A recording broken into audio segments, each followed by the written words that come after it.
Hi everybody, this is Mayor Mike McCann. I'm down at the beautiful confluence of the Maumee and Auglaize rivers for the 2023 RiverFest. Great event. It's a beautiful day out here today. We couldn't ask for better weather.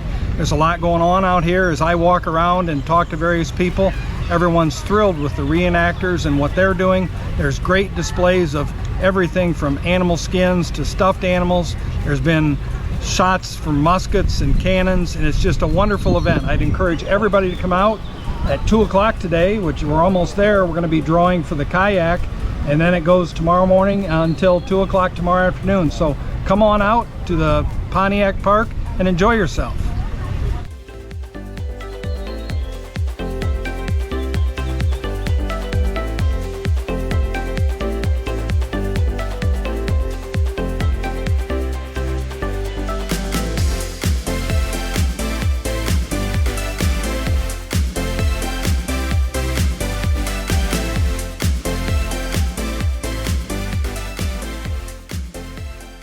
I'm Julie Howe, and I have Wendy Baker here with me with the Soil and Water Department, and then I'm with Defiance City Schools. We were part of the planning committee for the RiverFest, and we wanted to have a river passport for the kids to come out and fill up. And as they fill this up through the different activities all along the path, they can then get a prize at the gazebo. So it gives them encouragement and just incentive to do the activities around the RiverFest. And we set up 5 stations with Project Wet, so we wanted the kids to be able to do hands-on activities focused with water. So they come by and they get their river passport, and then you see some of the activities that they can do. Oh, look at that! Oh, look at that! Oh. All right, yours made it. I can see it spreading. See how the marker spreads once it made it? You can take those off. Think about a tree, right? And how the root system is down in the ground, and when it rains, the water goes down, and what does the tree do? It absorbs or soaks up the water, and that's how it gets to the tree trunk. Pretty cool, huh? That's called capillary action. It's in here. This is Abel here, and he's one of the students from Defiance Elementary that came out today, and he loved all the activities so much he came back even after you completed all of them, and then helped teach other kids how to do them. Having the opportunity to help other people here is amazing.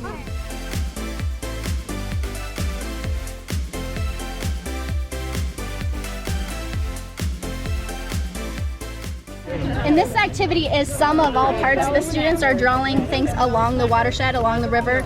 I see some houses. You thought about fishing? Do you like to go fishing? Well, I was making so I could have fish, so let them live, so they can float into plastic. Oh, I love it.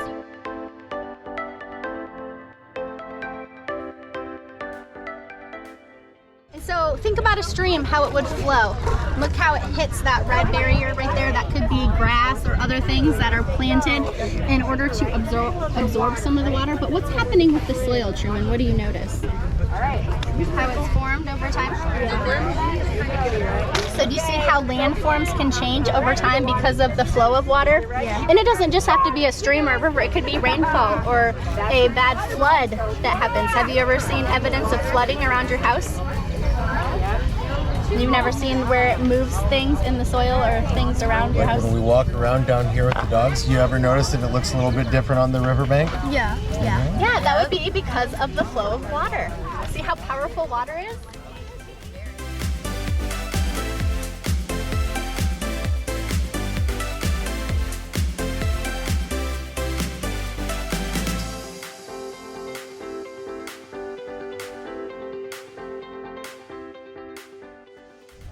At Fort Defiance, they would have been using the King's Howitzer, much like this one here, facing up against the American Indian Confederacy. They would come to blows at the Battle of Fallen Timbers between Waterville, Ohio and Maumee, Ohio. The Battle of Fallen Timbers, August 20th, 1794. By 1795, the tribes on the Maumee in the Northwest Territory meet with General Anthony Wayne in Greenville, Ohio, and they signed the Treaty of Greenville, which cedes the lands in Ohio, ending hostilities and conflicts in the Ohio country. Or so they thought. Insert the War of 1812. So the weaponry that was being used by the American Indians were a variety of different trade guns These were brought in by the French and the British, and they were utilized extensively by the Native American Confederacy against General Anthony Wayne. They're shorter, they don't have as many regulations as what the United States was using, which they're going to talk about. But one thing we all share in common today, we are all firing black powder. So the loading of these guns is all very similar. Each of these groups and units will introduce themselves and walk you through. I do have a trade gun here with another native warrior. To give you a little bit of an idea, also, we are a little overdressed. Going into the Battle of Fallen Timbers, the warriors would have looked like Thomas here, stripped down to their breechcloths, full body paint, vermilion and black charcoal, with their trade guns, war clubs, and tomahawks. So that would give you an idea of the warriors that the Wayne's Legion, these guys down here in the red, white, and blue, would have been up against. So we're gonna fire these guns off here, these trade guns, and then we'll hand it over to General Wayne's men.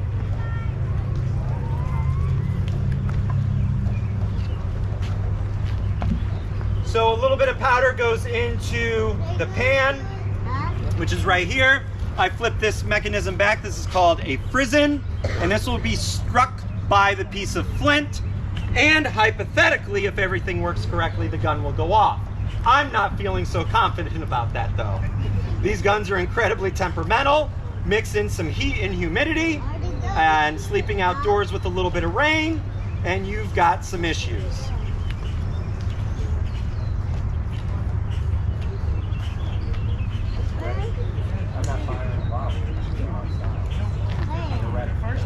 Yeah, for war cry.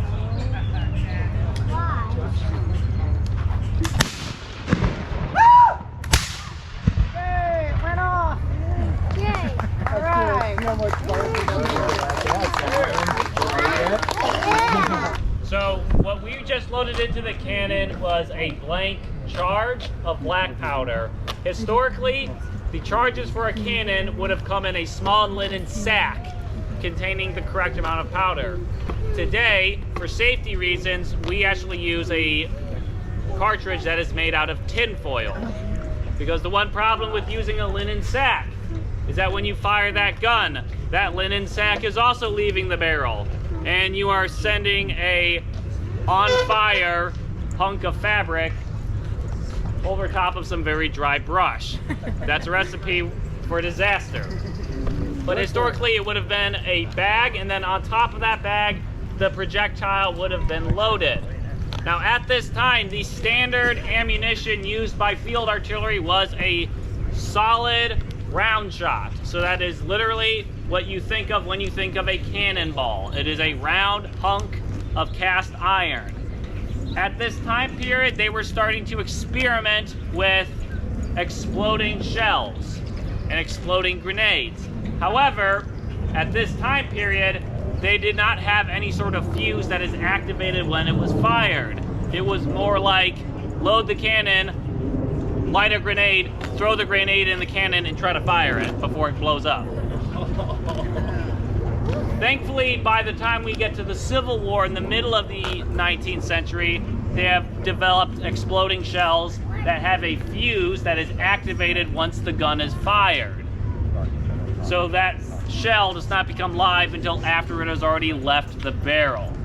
The Charlottesville muskets would range between 59 and 62 inches long, depending on their year of manufacture.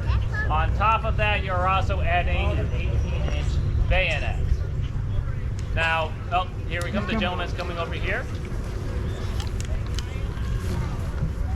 You can see quite the size difference. Now, the longer barrel does not equal a higher accuracy in most cases, unless it's a rifle like that shorter weapon that I was carrying earlier. But the purpose of a long arm like this is so it can also be used as a melee weapon, and also much of the European warfare fought at this time was fought with men in two ranks. You have a front rank and a rear rank. So if I am the front rank and we aim, his musket needs to be long enough to clear my person.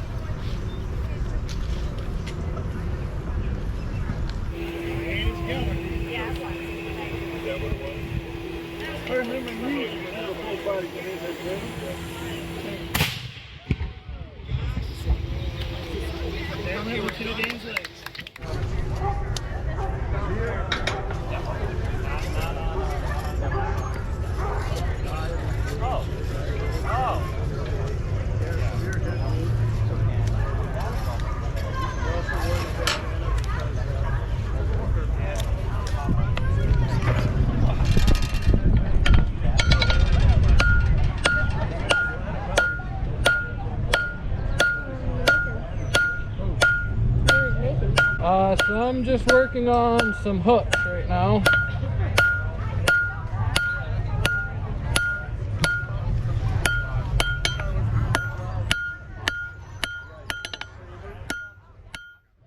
Somebody had a sense of humor with this one. This was at an event for the Fallen Timbers Battlefield. A guy was selling this and I purchased it.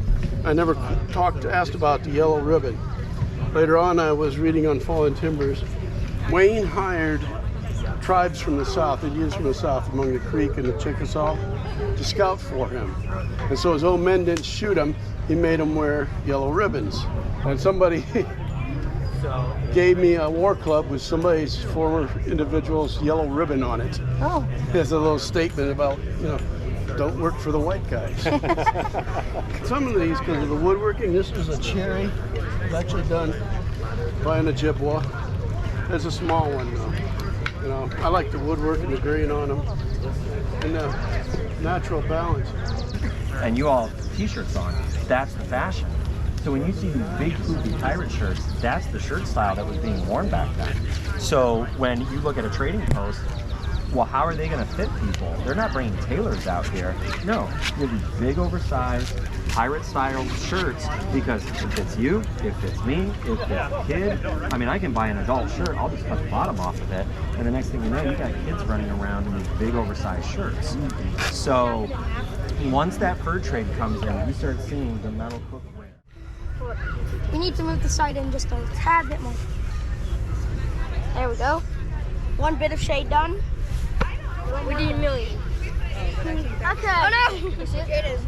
Can I sit there? I'm really hot. I'm being in there. Some are cowhide, some are deer skin, one is pig skin. Each hole is punched one at a time by hand. And when I make these bags, I sew them inside out. That way when I reverse them, the seam is all on the inside. And then this one has been lined with pillow ticking. There's some lined with canvas down there. This bag here is a flap for another bag. It's going to be all black leather. And this is the French fleur-de-lis. That's red wool behind it. Starting to make powder horns also. It's what they carried their gunpowder in. Here's a horn. Here's a horn I made. You have to put a piece of wood in to keep the gunpowder from coming out. And back then they used either a wood peg or a little piece of steel nail. I used the thorns from a honey locust tree. A bag like this is $100. Bucks comes from the word buckskins, and that's how we traded. And I'm dyeing the whole weekend. It's going to be a slow dye, but it won't be a death. Right in front of you is a rainbow of colors: indigo blue, acorns, pokeberry, goldenrod, and elderberries. The Alliance, the idea is to really get all the groups that are involved in conservation, water and soil conservation. I guess I use the expression, they're all in a boat rowing, but let's get them all in the same boat rowing together. And that's one of the reasons I'm here, because I also represent the Maumee Watershed Alliance as well as the Upper Maumee Watershed Program. Well, one thing I'd like to see them think about is the Upper Maumee Watershed Program has a study that's been written and a program that's written to work with water on the Maumee, obviously going into Lake Erie to deal with the blooms there. And the only problem we have is we've got to try to round up funding for that. So we need to get the funding in place so we can put some people on their feet on the ground. Showing the lakes and the water quality nearby. That's what we have that tool up there for. This will allow you to see how clear the water quality is. The lower it reaches, the dirtier the water is.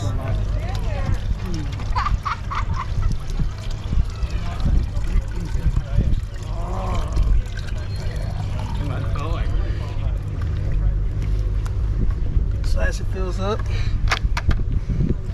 you're supposed to see the white and black at the bottom.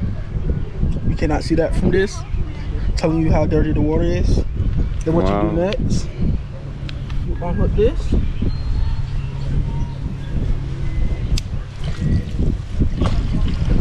Then you keep going down until you can see the bottom. Yep, so you can see the white and black pattern.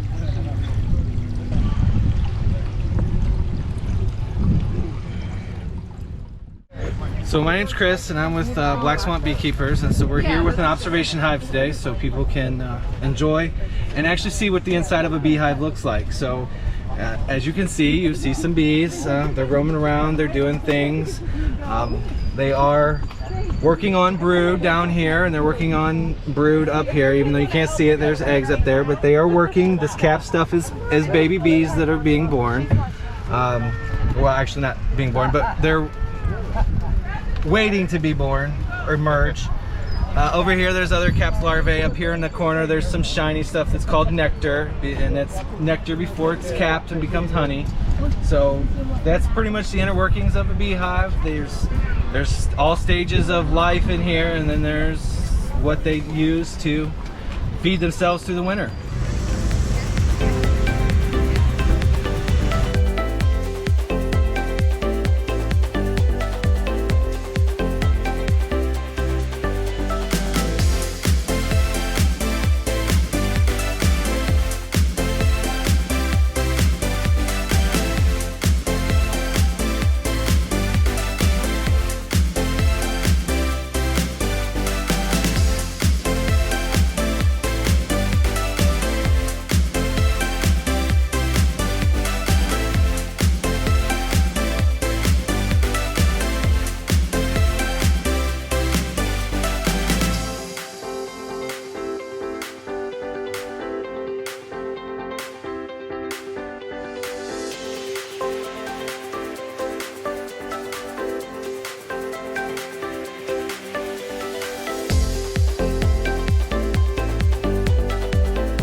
My name is Sarah Marshall, and I am an Adult Services Associate at the Defiance Public Library.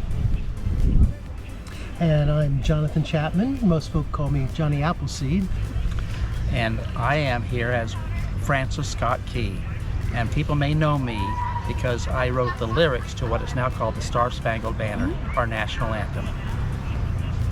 And I'm Kara Potter. I'm the director at the Defiance Public Library System, and I'm also on the Bicentennial Committee, and the library and the Bicentennial Committee organize this event.